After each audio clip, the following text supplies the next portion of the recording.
Pas konferencës për mediat ku trajneri Silvinho u përpoq të sqaronte çështjen e Armando Brojas, djemtë kuqezis zbritën në fushë për seancën e fundit stërvitore për parandeshjes së fundit në grup kundër Anglisë, me play-offin tashmë të siguruar. Shqipëria kërkon ta mbyllë sa më mirë këtë fazë, ndonse kundër tre luanëve duket se do të jetë gjithë mbrëmja malore.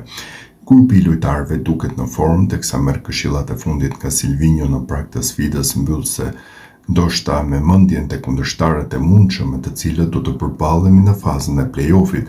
Në fotot e publikuara nga seanca stërvitore vjet re një moment i bukur kur Myrto Uzuni ka kapur me të dy duart në qafë Armando Brojen dhe duket se jep zemër parandeshjes.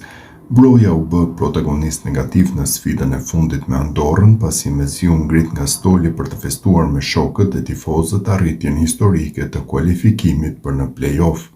Siç shpjegoi trajneri Silvinho, sulmuesi i Burnleyt ishte i mërzitur se u zëvendësua pikërisht nga Uzuni kur kishin kaluar më pak se çerek nga nisja e pjesës së dytë. Uzuni do të jepte më pas asistin për golin vendimtar të Christian Aslanit. Kam folur me Brojen, fola dhe me grupin. E kemi zgjidhur, nuk ka problem, por sigurisht që fola me Brojen. Ishte pak i zhgënjur, por tani kjo ka kaluar, tha Silvinho në konferencë për mediat.